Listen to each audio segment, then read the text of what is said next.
Welcome to the Diversity Connector podcast, where we explore the rich tapestry of human experiences. I'm your host, Gertrude Mache, and I'd like to acknowledge the traditional custodians of the country on which we meet today. I would also like to pay my respects to elders, past, present, and emerging, and together as we dive into conversations that bridge cultures, challenge stereotypes, and celebrate the unique perspectives each of us brings to the table. Each episode is a journey through stories and insights from a kaleidoscope of voices, each sharing their colorful narrative. Whether you're at home, on the go, or just anywhere in between, you're now part of a community that values understanding, inclusivity, and the beauty of diversity. So plug in your headphones, get comfortable, and let's connect through the power of our shared stories. Welcome, and thank you for joining us on the Diversity Connector podcast. Hello, everybody, and welcome back to the Diversity Connector. This is Gertrude Mache here in beautiful Melbourne, Australia. And today I am graced with the presence of yet another fascinating young woman. Welcome, welcome, welcome to our tribe. Please tell everybody your full name, where you're based, how old you are, and share your story with us today.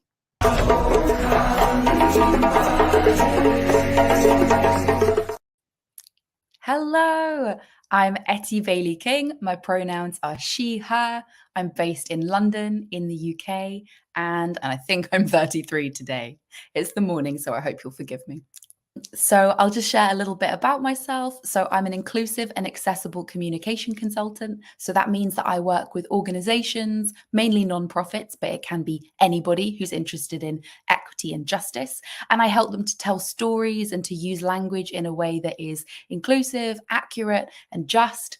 And I help them to create products, events, experiences, and content which are more accessible. And by that, I mean not only that their website works properly for deaf people and blind people, but also that they're writing emails that make sense to somebody who's ADHD, or writing instant messages that are clear to understand if we're very tired or very distracted or anxious. It's all about using our words more thoughtfully to create content that works for everybody. So thank you so much for coming online and sharing your story with us today. Can you start by explaining what inclusive and accessible communication means and why it's so important in today's world? Yeah, absolutely. So inclusive and accessible communications has two parts, like it sounds. On the first part, you have inclusive language and inclusive storytelling. And that part, the way that I would define it is it's really about telling accurate, meaningful, respectful stories about how injustice is created and what we can do to address it.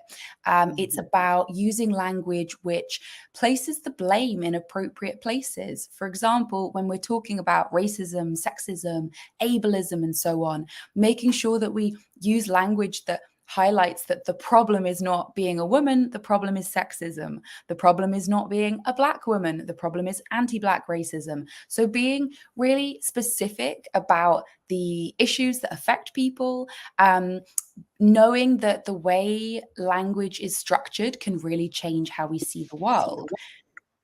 So we know that, for example, if there's some famous research by Lera Boroditsky at Stanford, which found that if you experiment with talking to people about crime, using metaphors of it being a virus, so something that is spreading contagiously, and people have no choice but to be affected by it or infected by it, that encourages people to support a certain set of policies, public health style policies around crime.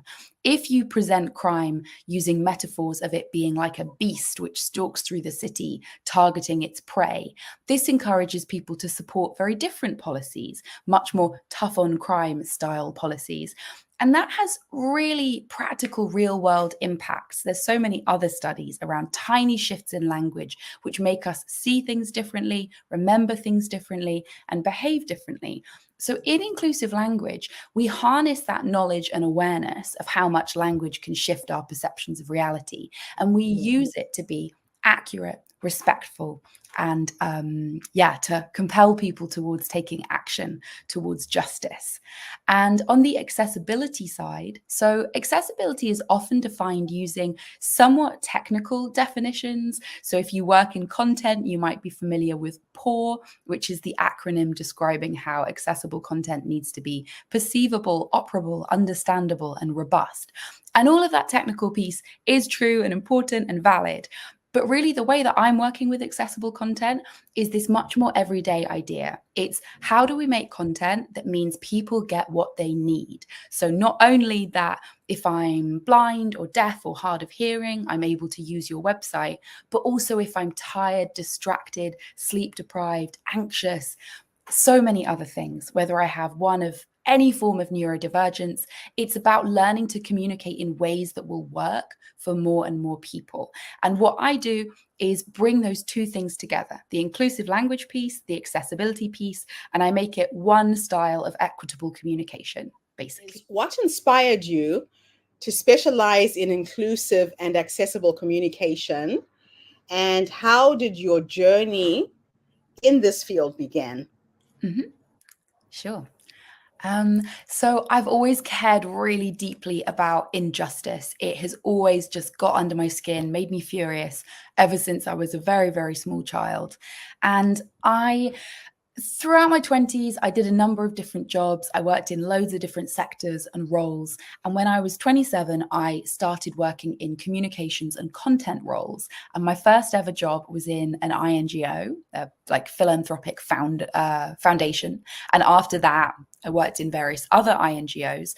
And I learned over time that my job as a comms professional was to tell stories, compelling stories that moved people to take action, but basically stories which made them feel good. So my job was to present in isolation these stories of women living in poverty receiving support. And yet my job was to invisibilize all the structural causes of that. My job was to keep silent on the forces of colonialism and racism and sexism, which had designed some people into living in poverty. Or if we talked about a philanthropist donating billions of dollars to our cause, we again had to tell this story that focused on that money in isolation and didn't talk about perhaps how he had made his money, which often was in a way that was really hostile to justice and equity, or perhaps really harmful to the planet and to the climate. And I was just so struck that my job was always to tell these very partial stories, and that whenever I wanted to widen the lens and talk really broadly about how we could be showing up to tackle these issues, but also talking about how they came to be, and therefore moving people to take anti-racist action and anti-colonialist action, for example, out of solidarity and not out of ideas of helping passive recipients, that was always shut down. So I found over the years that there just wasn't a place for me in conventional INGO communications and storytelling, because it wasn't interested in that full, deeper picture. And so I set up my own business, working with people who did want to tell those deeper stories, going further back, looking further forward, so that now when I'm working with any client and we're doing really equitable storytelling, we're talking about how things came to be. We're not talking about people living in poverty as though it happened overnight by chance. We're not talking about billionaires as though their money just landed in their laps out of nowhere.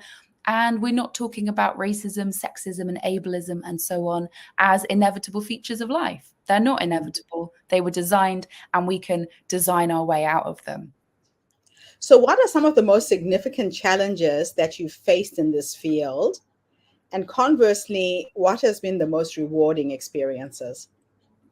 So I think one of the biggest challenges around inclusive language, and by that I mean helping people to use their language really thoughtfully in a way that helps us to be just and equitable, is that so many of us are afraid. So we say, okay, I want to know how to address a big group of people, knowing that there might be people in my team who don't identify as men or women. They might identify as non-binary or genderqueer or something else. And I want to know how to talk to them, but I'm so frightened I will use the wrong word. Or they say, I want to talk about anti-racism as a white person, but I'm so afraid that if I slip up and use a phrase that's maybe slightly out of date or isn't entirely accurate, then the people who actually experience racism will be furious with me and they'll cancel me. And within those concerns, I really want to say I have so much compassion for what's underneath that, which is, of course, we should care about the impact that our words have. We should worry about whether what we say will really connect with people, whether we're talking accurately about injustice. But all too often, what comes up is this huge, overpowering fear, which I find silences people. So, one of those challenges that I'm seeing just every day is clients who say, I wanted to speak up and I stopped myself from speaking up out of terror of the consequences. And really, people are so worried about the consequences of saying the wrong thing that they often don't say or do anything. And then they're staying silent on injustice in the world around us, or they're seeing issues of inequity within their organization, right? Like, where are the, very few disabled people in leadership? Very few openly queer, gay, transgender, non-conforming people in leadership, to take just one example. And then that silence has repercussions for all of us. So I would definitely call that, one of the biggest challenges we're working with in inclusive language. And then on accessibility, I see this, again, really understandable misconception from people. They think it's super technical. They think that accessibility is only something that a web developer or someone who's studied for years and years and years can master. And there is a technical dimension to it. I'm not going to lie. Like, if you want to build a highly accessible website tomorrow, you're going to need to have some skills. But it's challenging insofar as most of us couldn't build a website in general, let alone an accessible one. It's not that most of those skills are particularly challenging or niche. They're actually really quite straightforward, a lot of them. And whilst there's some elements of accessibility, knowing that when you select a button, there needs to be some kind of visible indicator that the user is hovering over a button or selecting it. Actually, what it really comes down to is like short words, simple words, high color contrast, stable, simple, solid design choices, lots of white space on the page, not overcrowding it, not overwhelming your user. And honestly, all of us can do that. If you can write an email, you can write an accessible email. So I'm always trying to tackle that misconception and get people to see that really accessibility is for everyone. So, can you give an example of how inclusive language can transform the way we communicate in a professional setting? Yeah, absolutely. So I'll briefly say again what I've touched on, which is that there is this huge body of research about how language shapes the way that we perceive reality. It shapes what we remember happening. There's all kinds of studies finding that a single change in a word between saying, there's one study with participants who are asked to watch a video of some cars, and they're asked how far were the cars traveling when a headlight was broken. And if you ask them about a headlight, people report lower speeds of the car. If you ask them about the headlight, which sounds more definite, it sounds like it really happened, people report higher speeds. And interestingly, in one version of that study, they've just watched the video, and there wasn't actually a smashed headlight in the video in the first place, but that tweaking of the language to say the really has people thinking, oh, did I remember that right? Maybe there was a crash and maybe the headlight was broken. And that's just one example. And that's a lab-based study. So I'm not going to say that's everything in the whole world, but we know that language shapes how we see things and how we see people. We know it can set some people up as normal, good, deserving of respect, deserving of safety, and it can set other people up as outsiders. And the way that I see inclusive language really having an impact in workplaces is particularly around how we think about who's normal, like who is the normal default human being. So I'm here in the UK where a lot of people are white, and I often hear people saying things like, we've got a diverse new hire, her name is Laura, and they call one person diverse. And strictly speaking, when we talk about diversity, diversity describes difference across a whole group. So I can say the team is diverse or the whole office is diverse, but we can't really say that one person is diverse because that's just not really what the word means. But Yes. we do that in the UK because we mean she's not white, and we mean it as a coded reference to she is different from an imagined norm. So that's just one of the subtle ways that we position people who are not white middle class men, for example, as outsiders. And other language like gendered language in job descriptions, in bossiness, sassiness, shrillness. These are things that are typically said about women and people who are marginalized for their gender and not said about men. So I guess like the professional impact of that language is that when we pause and try to be a bit more thoughtful and deliberate about the traits that we assign to people, or just who we present as normal and typical, whether that's in a job description or when we're writing up people's appraisals, it really shifts like who we expect to show up and how we see them as having talent. And I find that we're much more able to see people for how amazingly talented they are when we're using that language more thoughtfully. Wow, that's a really good example.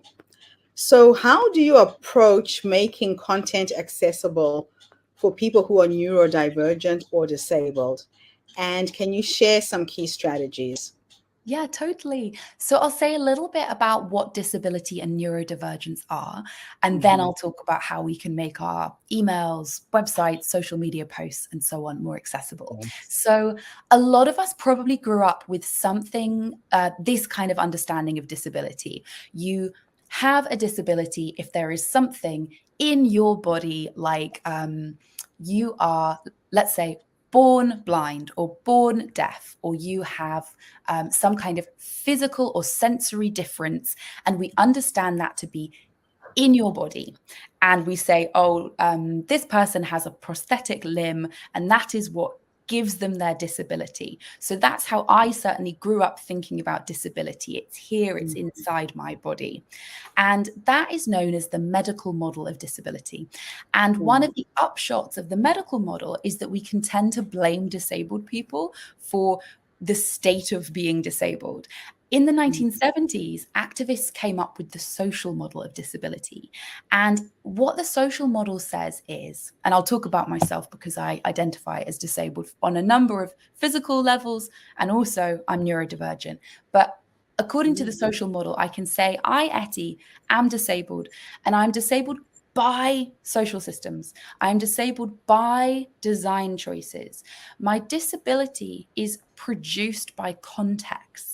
Or rather, well, disability is a mismatch. So it's a mismatch between my traits and the environment I find myself in. And if I'm in a really welcoming and inclusive environment with other people who get me, I often don't feel disabled at all.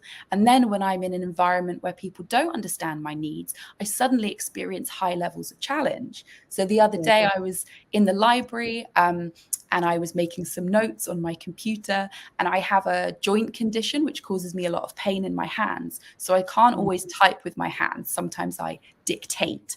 And I was very, very Right. quietly dictating. I'm miles away from anybody else in the library. I literally couldn't see anyone around me.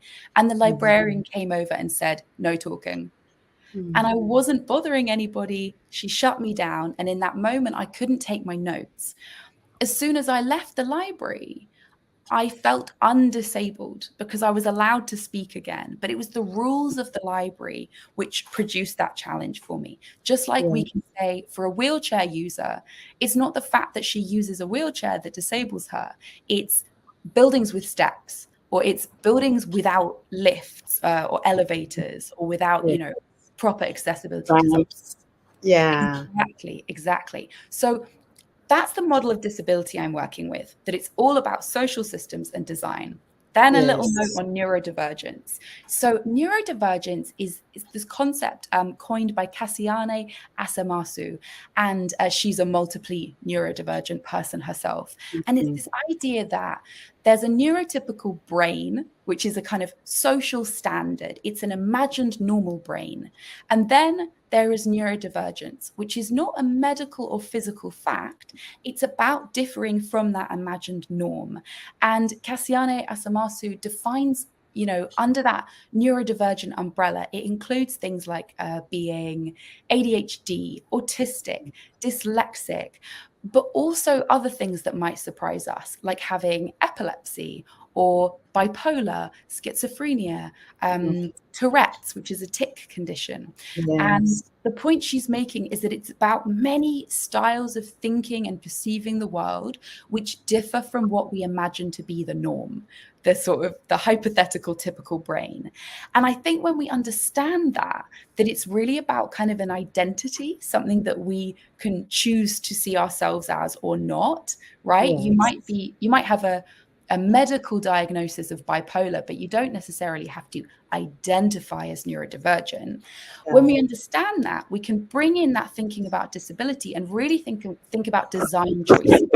Yeah. So what design choices can I make to make my meetings really autistic friendly? Well, I might share the agenda in advance. I might make sure there's not a lot of background noise, that there isn't bright overhead lighting, and I'm creating a safe sensory environment. And that helps to make it more welcoming for autistic folks, to take just one example.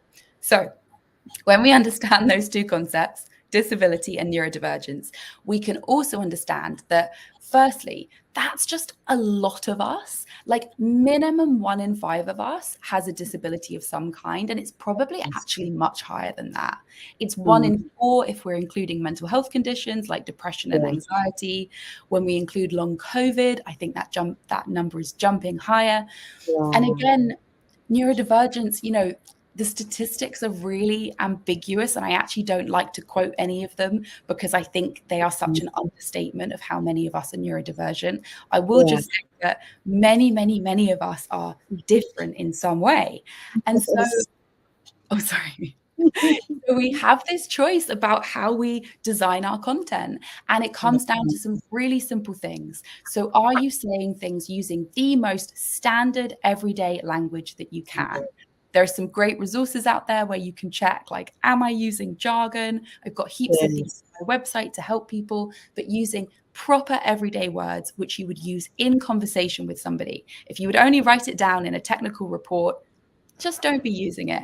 Or ask yourself, what practical reason do I have for needing to use this jargon? Short words, simple words, pausing in between concepts, breaking down ideas into bullet points, lots of white space on the page, all of that goodness. So give us some of the websites. Give us 1 or 2 websites people can refer to so they know how to check. Give us some names of some websites.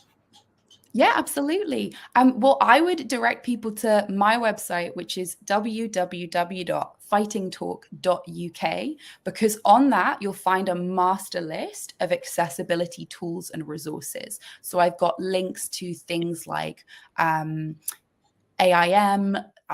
things like sort of visual contrast checkers, lists of like simple everyday words that you can use from resources like the Plain English campaign.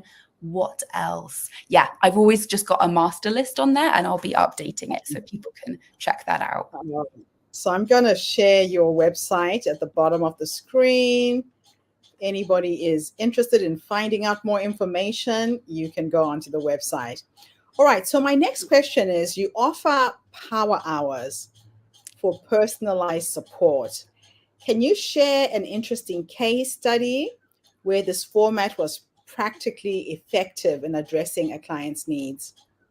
Yeah, absolutely. What I love about my power hours and my client work in general is how people often come in with one problem. We think we're talking Yes. about this issue over here, and you're smiling knowingly.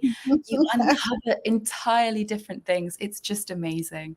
And one example was a client who came in, and they realized that they were sending content out to some of the people that they support. It's a small charity in the UK, in a way that was really disabling because they were sending printed information to everybody in the post. And they had a lot of blind and visually impaired customers they were Oh, working with. And that printed information was just going through the letterbox. They didn't know if it was being opened, possibly by somebody else living in the house, if it was yes, being thrown away unopened, if maybe the people they support were having to get relatives or friends or support workers over to open their post for them. And it was just so unnecessarily complicated. And it yeah, meant people were missing out on all the support that they needed. And in our power hour, we just, they had been thinking for years that this was a very complicated challenge. And we just found the simplest ways around it, including just using things like text messages, emails, which when yes, you write them in a really simple, standard way, people can just play using screen reader technology.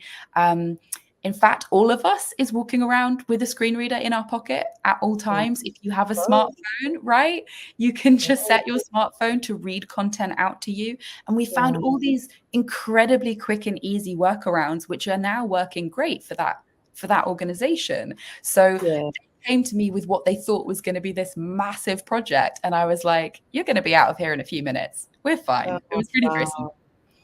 wow, that's awesome. So, what goes into creating an inclusive language or accessible communication style guide? And how do these guides help organizations? So, an inclusive language style guide is a document that brings together lots of different topics. So, let's say that you work in a healthcare organization, and a lot of people in your organization are like primary carers, your healthcare workers, and you're trying to figure out how should we speak to our patients. So you might have a style guide that has sections on age, disability, gender, race, pregnancy, nationality, and you would just have little sections of guidance on each topic. So that might Right. include reminders of what is considered inclusive and affirmative language, what's appropriate and up to date to say to somebody, Yeah. examples of what not to say to somebody, which might be harmful or offensive. And typically, with each of those sections, I'll just put together really brief, concise background on what Mhm. those ideas are, what those issues are, and how they affect people. And it looks completely different for every organization. And there's Yes. often a perception that it's going to be like a rule book telling people what they can and Oh, can't say. yeah. It's not that at all. It's guidance to understand what disability is, what race is, and how we can communicate in a way that's going to work for many, many people. It's not say this, don't say that. It's just like, you could say this, watch out for that. And here's the underlying concept that you need to understand. Okay. Now, working with organizations like Amnesty International and Plan International UK, what impact have you seen your work having on these large scale entities? Yeah, I've been really lucky to work with some amazing organizations. I Mhm. I have seen, I think the thing that's given me the most delight is watching those big clients who are in the international development space move away from white saviorism. And if you don't know what white saviorism is, for anybody who doesn't know it, it's this idea of presenting white people as like heroes who swoop in and save the day, uniquely powerful and able to tackle problems that nobody else could. And it's ridiculous, it's unrealistic, and it's just really, really harmful. So it's a delight to see clients who maybe are still working in a space that, like humanitarian emergency relief, which can sometimes Yes, a bit white saviory, and finding new ways to tell those stories so that they're really just centering the voices of the most affected people and yeah. starting that storytelling with the perspectives of the people that matter most. It feels amazing to see that transformation. Oh, that's beautiful. So, what advice would you give to someone looking to enter the field of inclusive and accessible communication?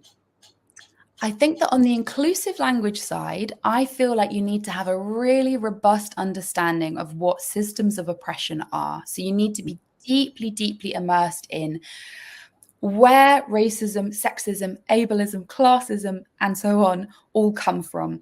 And I don't think that means you need to have 10 university degrees. Far from it. I think this field really suffers from the expectation that people should have university degrees and technical knowledge. And actually, it should just be that you understand what these isms are, right? Maybe you've lived them. Maybe you Yeah. have supplemented the experience of having lived those issues with being surrounded by amazing activists who've helped you understand the topics and the challenges. You are immersed in the communities that are affected and you really get it. And Yes. then because, all too often, particularly in the DEI, the diversity, equity, and inclusion world, you have a lot of people who think that they're helping, but they don't deeply understand the issues. You have Yeah. white women like me who actually don't understand what racism is or where it comes from. And so they're not able to challenge it actively. So I think you need to have that deep knowledge. And on the accessibility side, I think you need to be able to get past people's fear and apprehension about accessibility being like tricky and expensive and academic. So you need to be able to bring a certain level of energy and be willing to get stuck into it. But more than anything, I just think you need a passion for justice. And I'm just seeing that more and more. I'm constantly meeting people that have an amazing passion for justice and equity. And that's where I'd start, because you can't teach that. You need to bring that yourself. Yeah. It's either in you or it's not.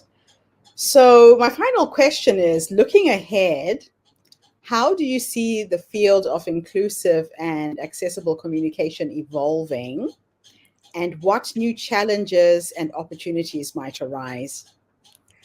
I think what's evolving is just a wonderful increase in how seriously organizations are taking inclusive and accessible communication. They're really starting to value it in a way that they didn't a couple of years ago. And I'm really pleased that people are coming to it not from a sort of profit-minded perspective. They're not bringing what is often described as the business case for diversity or the business case for accessibility, which, by the way, is massive. There is huge financial benefit associated with getting these things right. Organizations can be sued enormous amounts of money if their websites aren't accessible, for example. So that's all true. But I'm really delighted to see people coming because they care about equity and not because they're worried about getting sued. So I think that's like the trend that I'm most pleased to see. And with that is also just this growing awareness that everyone can play a part. So that's sort of my lesser trend forecast and more just something that I'm really, really pleased to see around me is people of all job roles. They're not accessibility specialists. They're not even inclusive language specialists. They're just saying we care deeply about this and we can all do something about it. Wow, thank you so much for coming online and sharing your nuggets of wisdom with us today. It's inspiring to see a young woman who's out there really making a tangible difference in the DEI space. I've learned so much from you tonight. Thank you so much. And thank you to everybody who's tuned in today. The Diversity Connector is bringing you people from all walks of life, young and old, educating, inspiring, motivating us to celebrate our diversity, be aware of the different types of diversity that are out there. So be back again tomorrow when I interview yet another amazing guest. And in the meantime, have a fantastic day, morning, or evening, wherever you are in the world. And bye for now. And that's a wrap, everybody, on today's episode of the Diversity Connector podcast. Thank you for tuning in and being part of our vibrant and global conversation. I'm your host, Gertrude Mache, and it's been an honor to share this space with you, where voices from all walks of life come together to weave a tapestry of diverse perspectives. Remember, every story you've heard today is a thread in the larger fabric of our shared humanity. So, as you step back into your world, carry these stories with you and let them inspire you to embrace and celebrate the rich diversity around us. Don't forget to subscribe, rate, and review our podcast to help us share these inspiring stories with more listeners. Do follow us on social media by looking for the Diversity Connector podcast for more updates. Until then, keep connecting, keep listening, and keep celebrating the beauty of diversity. This is the Diversity Connector podcast signing off. Stay curious, stay open,